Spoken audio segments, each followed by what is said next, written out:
Mesdames, mademoiselles, amis internautes, amoureux des belles lettres et passionnés d'art et de culture, bonjour. Bienvenue dans votre émission Tendance littéraire où nous mettons en lumière les initiatives qui subliment l'intellect et l'art. Aujourd'hui, pour parler de la femme, il ne suffit pas de célébrer uniquement la beauté corporelle, il est impératif d'y ajouter la beauté intellectuelle et surtout la profondeur d'esprit, c'est-à-dire la beauté intelligente. C'est précisément ce qui a inspiré l'écrivaine Carmen Toudonou dans son engagement pour la valorisation de la femme. Elle a initié un concours original, Miss Littérature, qui se déroule dans plusieurs pays pour promouvoir la beauté intelligente chez les jeunes filles, tant sur le plan national qu'international. Et nous avons l'honneur de recevoir sur notre plateau la lauréate béninoise de l'édition 2024, Salomé Koubla, professeure de français, maîtresse de cérémonie, directrice adjointe du marketing et de la communication chez les éditions Bénin Livre, chroniqueuse littéraire. Elle est aujourd'hui notre invitée spéciale. Salomé, bonjour. Bonjour Afdal.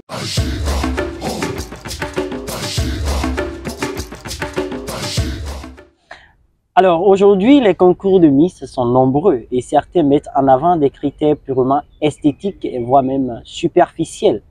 On assiste parfois à des défilés où les candidats s'exhibent de manière subjective et montrant leur zone érogène.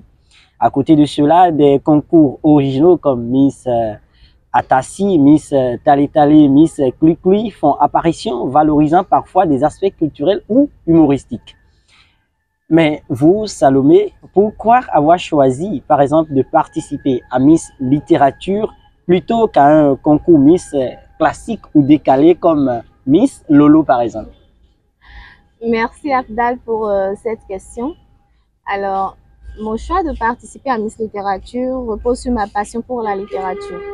Je me suis dit, il y a le concours Miss Littérature et tu es passionné de la littérature, pourquoi ne pas mettre en avant ta passion pour la littérature et cela, c'est cette passion-là, cette compétition-là, pardon, qui repose sur l'intellectuel, sur ce que tu aimes, alors que les autres concours dont vous parlez, Miss Lolo, ce sont les atouts physiques et je suis belle, je le sais, mais jusqu'à compétir avec d'autres filles sur le caractère physique, je ne me vois pas le faire. Et c'est pourquoi j'ai voulu me pencher sur la littérature, Miss Littérature, pour faire valoir, pour montrer ma passion, ma soif pour la littérature. Alors, c'est dire que vous aimez très bien la littérature. Justement. Et c'est d'ailleurs pour cela que vous avez participé à Miss Littérature. Justement. Alors, et vous avez participé à Miss Littérature, mais il faut reconnaître que vous avez rencontré sûrement des difficultés. Oui. Alors, quelles sont ces difficultés majeures auxquelles vous aviez quand même fait face? Les difficultés majeures, je pourrais dire, à la dernière minute, je me suis demandé, est-ce que je pourrais décrocher ce sacre-là? Il y avait la confiance en soi, oui, j'ai confiance en moi, mais je prête le mot d'un écrivain, la quintitude des candidates. Je me dis, bah, tout le monde mérite. J'ai regardé les présentations en vidéo qu'on a eu à faire sur la toile.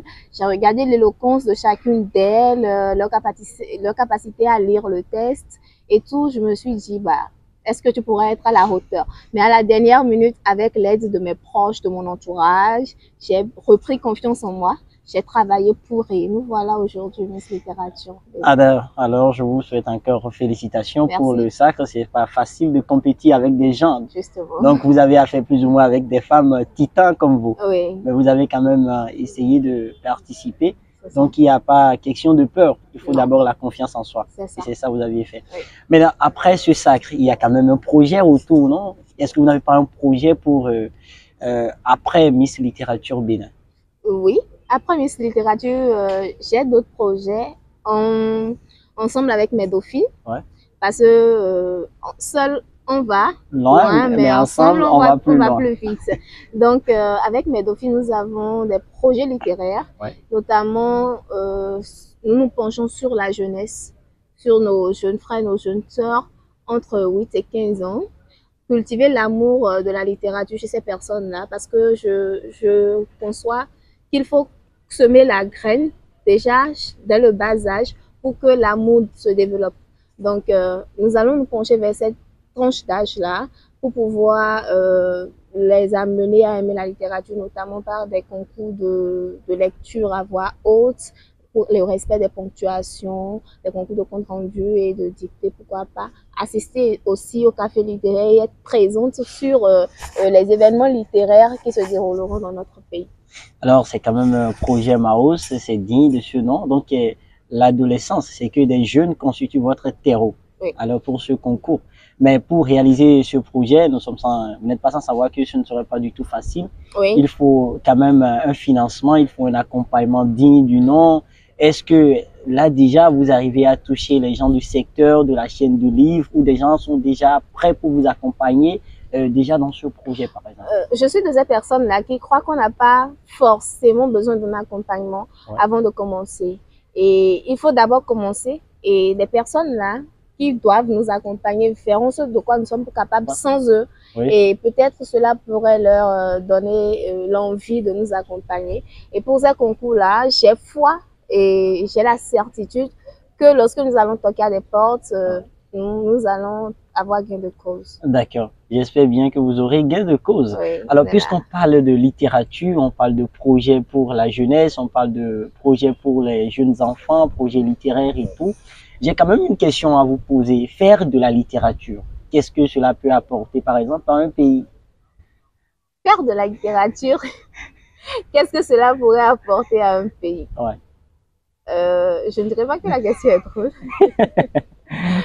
Alors, déjà, à travers la littérature béninoise, on pourrait découvrir le Bénin, faire voyager notre pays sans grands moyens.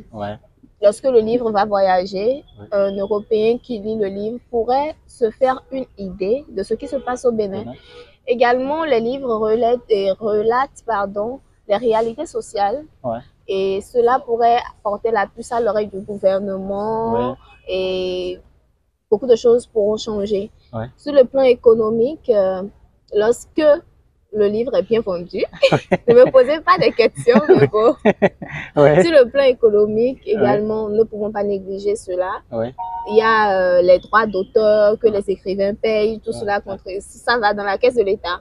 Aussi, lorsqu'un écrivain est connu, cela fait porter plus haut le nom du pays, n'est-ce pas? Donc, Florent Kwaouzoti, lorsque nous allons en Côte d'Ivoire, même en France, on parle de Florent Kwaouzoti, on parle de Olympe Belliquenom, on sait immédiatement que voilà, c'est le Bénin. Donc, le Bénin voyage à travers les écrivains, à travers la littérature et fait perpétuer notre patrimoine culturel, notre identité culturelle. Donc, c'est dire que la littérature fait voyager. La littérature fait voyager, tout simplement. Et pour paraphraser l'autre, on dit que le roman a un miroir, donc la littérature a un miroir pour révéler du moins un pays. Donc, à travers les livres, on peut quand même découvrir un pays sous un aspect donné, sa culture, son identité. Justement. Et bon, je vais rebondir tout à l'heure, je vais vous prendre à l'improviste parce que j'ai constaté que vous êtes quand même directrice, hein, bon, tout à l'heure, bon, mais chez Bénin Livre, voilà, directrice adjointe chez Bénin Livre, et tout à l'heure vous avez parlé de livres qui peut quand même faire refléter, d'accord, l'image du Bénin, vendre le Bénin dans un livre par exemple. Bon, au nom de vos lectures, vous avez déjà lu pas mal d'œuvres littéraires. Bon, est-ce que vous avez peut-être quelques exemples de livres typiquement béninois, peut-être dans lesquels on peut retrouver la culture béninoise, l'aspect du Bénin, je ne sais pas. D'accord, il y en a plein. Il y en a plein. D'abord, je vais prendre le plan historique. Je vais prendre la dernière parution de Tibus, si je ne me trompe pas, Tata Adjache, qui relate l'histoire du Bénin, d'une Amazone du Bénin. Et à part cela, si je vais dans les classiques, Un piège sans fin. On voyage du nord jusqu'au sud du pays. Quoi d'autre? Il y a quand même Doggy Simi. Il y a Doggy Simi qu'on peut détrôner. Voilà. Il y a Un os dans la gorge des dieux de Gaston Ossosou qui nous plonge dans le fantastique des réalités du Bénin et j'en passe. Donc il y en a plein. Il y en a plein. D'accord. Donc ma toute dernière question pour vous. D'abord, on dit des femmes intellectuelles, des femmes qui ont quand même cette beauté intelligente associée à la beauté intellectuelle, associée à tout ça, associée à tout ça, associée à tout ça. On dit souvent que c'est pas facile, des femmes faciles à vivre. et on vous prend parfois pour des femmes qui défendent les valeurs féminines, la Féminine. gente féminine. Alors, moi, je vais vous demander, est-ce que Salomé, vous êtes féministe? Oui, je suis féministe, pourquoi pas. Je suis féministe. Salomé est féministe. Le féminisme, pardon, c'est quoi? Ouais. Le féminisme, c'est la défense des droits de la femme. Ouais. Faire rehausser la voix de la femme, permettre à la femme d'accéder à des endroits où elle n'avait pas le droit d'y aller. Ouais.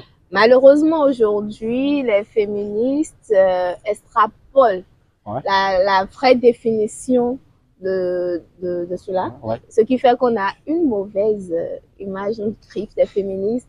Mais moi, je suis féministe, pardon, en ce sens que je promeux les droits de la femme. Je voudrais que mes sœurs également grandissent et qu'elles s'intéressent à la cause sociale, à leur passion, se révéler par ce qu'elles ont dans la tête. Aller à des endroits où la femme est sous-estimée peut-être. Et ça, déjà, je crois que la personne qui fait cela est féministe. Donc, sur ce, je suis féministe. Mais quand même, le féminisme ne vous oblige pas à manquer de respect à un homme. Non, le féminisme de base ne nous donne pas le droit de manquer le droit à un homme. L'homme, c'est l'homme, n'est-ce pas? Voilà, donc l'homme, c'est l'homme. Au moins vous, dans votre féminisme, vous savez. Je reconnais la place de l'homme. Le foyer, est-ce qu'il y a féminisme dans le foyer même? Je ne crois pas. Donc féminisme, il n'y a pas féminisme au foyer. D'accord, tout à l'heure, dans votre intervention, j'ai quand même retenu quelque chose. Vous avez dit que des gens vous ont accompagné. Dans ce processus-là. Bon, je sais que vous êtes plus ou moins populaire, influenceuse sur les réseaux sociaux, si je peux le dire ainsi. Donc, vous avez quand même un fan de base correct et qui vous accompagne. Une communauté. Voilà. Donc, ça vous a fait quoi, d'accord? Et après le sacre, après d'être couronné Miss Littérature Bénin, et on vous remet la clé d'une moto, on vous demande de démarrer. Je ne sais pas, quel a été, genre, votre sentiment, vos impressions, vous-même d'abord, quelle a été votre impression, votre satisfaction après tout ça? Lorsqu'on a dit, et la Miss Littérature de Bénin 2024 est quoi, c'est que je ne sentais plus mes pieds. C'était un rêve. Franchement, j'ai commencé à réaliser que je suis Miss Littérature Bénin après mon passage à la radio et à la télévision nationale. Parce que c'est comme un rêve. Je me dis, non, mais toute cette responsabilité-là, pour moi, j'étais très, très, très contente, fière également de moi-même, fière d'avoir pu combler les attentes de toutes ces personnes-là qui m'attendaient. Imaginez un instant, je n'avais pas décroché ce sacre-là. Mais je ne l'imagine même pas. Parce que à quelques minutes je dirais à quelques heures de la finale, j'ai reçu plein de messages, plein d'appels de personnalités de notre pays, du monde littéraire, je vais dire, qui m'envoyaient leur courage et tout, leur soutien. Nous comptons sur toi, va décrocher tout cela. Mais je me dis, tout ce tohu-bohu là, et si je ne décrochais pas, mais j'ai tout donné pour pouvoir combler ces attentes-là, ne pas les décevoir et montrer que oui, je mérite ces attentions-là, ce soutien-là. Je suis plus que fière de moi et également la satisfaction des parents et qui, je ne les ai même pas appelés, ils ont vu les messages sur Facebook, les réseaux sociaux, allô, félicitations, ils savaient même pas que j'ai eu une moto parce que franchement parlant, je suis dans le besoin. J'ai été déployée il y a quelques mois en tant que professeur de français et la distance entre les deux collèges et ma maison, vraiment, c'est pas ça. Donc, je crois bien qu'ils sont déjà dans la réflexion là de m'offrir une moto. Ils apprennent que j'ai une moto, vraiment. Cette joie-là m'a également ravie d'être la fierté de la famille, également les messages des sons de la famille, vraiment. Donc, je souhaite cela à tout le monde. C'est indescriptible, comme je l'ai publié sur Facebook, c'est indescriptible. Donc, c'est la moto de la gloire. La moto de la gloire glorieuse. Sinon, j'allais imaginer le contraire. Je n'allais pas parler d'échec sitôt, mais c'est dire que vous n'êtes pas arrivé à la hauteur, vous n'avez pas reçu ce sac. Est-ce que quelqu'un disait que l'échec inspire le perdant? Est-ce que cet échec-là va vous inspirer vraiment à participer une fois encore à Miss Littérature Bénin? Tu sais, ce n'est pas le cas. Je ne veux pas réfléchir, mais bon, je crois que je ne suis pas de ces personnes-là qui se découragent à la première tentative. J'allais essayer parce qu'on a dit 18 à 24 ans. Je n'ai pas encore 24 ans, donc je vais tenter jusqu'à ce qu'on ne me donne plus l'opportunité d'y participer. D'accord, c'est bien d'avoir ce courage-là. Alors, il y a quand même des gens qui vous connaissent et qui sont quand même sidérés par tout ce que vous faites et qui ont eu des impressions après votre sacre. Donc, je vais quand même vous lire et vous allez quand même voir à l'écran un message de quelqu'un que vous connaissez très bien, Ah bon? qui vous admire. Alors, pour moi, Salomé Huenafa Koubla incarne une véritable passionnée des lettres, une âme profondément dédiée à la promotion de la littérature béninoise. Par ses partages sincères et ses retours de lecture captivants sur les œuvres locales, elle ne cesse de toucher les cœurs et d'inspirer ceux qui la suivent à découvrir ou redécouvrir la magie des mots et des livres. Son sacre en tant que Miss Littérature Bénin 2024 représente bien plus qu'un titre honorifique. C'est une opportunité précieuse pour elle de porter encore plus haut la voix de la littérature béninoise, d'œuvrer pour son rayonnement et surtout de rendre les livres accessibles même aux régions les plus démunies. Par cet engagement, elle incarne un symbole d'espoir et de renouveau pour la culture littéraire de notre pays. C'est signé par Muriel Chidikofan. Oh là là! Sinon, quelles sont vos impressions après ces mots et ces fleurs qu'on a jetées à votre endroit? Vraiment, ce sont des fleurs, hein. Je suis plus que flattée. Ouais. Merci Muriel, j'ai l'habitude de l'appeler ma sœurette. Ouais. Merci pour ces mots, ça me va droit au cœur. D'accord. Voilà. Mais il y a quand même, au lieu de témoignage ou d'impression, j'ai constaté qu'il y a quand même une confession sur vous. Vraiment. Carrément. Après votre sacre, c'est comme une confession et nous allons regarder la vidéo ensemble. Oh là là! Bonjour, j'ose croire que vous avez bien démarré cette nouvelle année 2025. Je suis Belkis Espoir Nkonring, enseignante de français, autrice du recueil de poèmes Maman m'a dit. Ce matin, Afdal Adibadé, le pafloteur national, me fait le plaisir de vous livrer mes impressions sur le sacre de Salomé Huenafa Koubala, couronnée Miss Littérature 2024 le samedi dernier. Alors, c'est une jeune fille que j'ai connue lors d'une rencontre littéraire ici à la bibliothèque Caeb de Parakou. Et ce jour-là, j'ai pu remarquer sa densité, sa prestance, son éloquence. Et je n'ai pas hésité à me rapprocher d'elle pour qu'on travaille ensemble au sein de Bénin Livre. Notre collaboration a été l'une des plus belles parce que c'est une fille très dynamique, très travailleuse et très respectueuse. Je pense que ce couronnement, cette victoire qu'elle a eue à Miss Littérature 2024 est tout mérité. Elle a lutté pour en arriver là. Elle a vraiment bataillé. Elle a eu des nuits blanches et je prie pour que cette victoire ne s'arrête plus jamais, qu'elle touche les grands sommets de la littérature.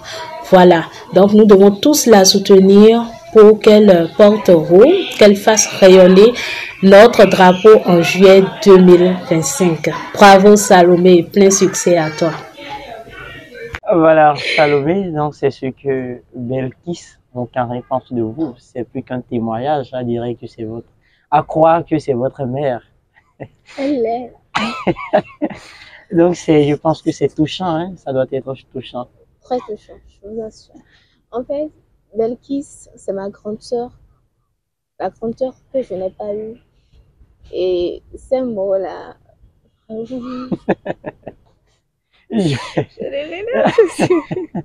je vois, c'est émotionnel. Hein? Ouais. Elle a parlé de nuit blanche. Ouais. On a passé des nuits blanches là ensemble. Je sais combien de fois je l'ai appelé, je l'ai dérangé. Dada, voilà ma présentation. Regarde si c'est bon, essaie de corriger avec moi le compte rendu, la déclamation. Je déclame, j'enregistre, je lui envoie. Est-ce que je dois hausser la voix ici? Et même étant convalescente, elle m'a priorisée. Elle a laissé sa santé de côté. Elle m'a priorisée et vraiment, je ne sais comment la remercier et voir encore cette vidéo-là. Je ne m'y attendais pas du tout. Vraiment, merci. Alors... Je ne m'y attendais pas du tout. Merci, Dada. Merci pour ces mots-là. Merci pour ton soutien depuis le début jusque-là. ce samedi soir-là, je me dis, j'ai une grande sœur à Parakou qui attend la couronne. Je dois la ramener. Et pour toi, pour Ghislain, pour Ange, pour Fofo Esquile, pour la famille Bénin Livre, pour Madame Hermione Adjovi, pour toutes ces personnes-là qui m'ont envoyé leur soutien à la dernière minute, je me suis dit, Salomé, tu dois te battre, tu dois décrocher cette couronne-là. Et j'ai donné tout. Et ça a finalement donné le résultat qui est sur ma tête.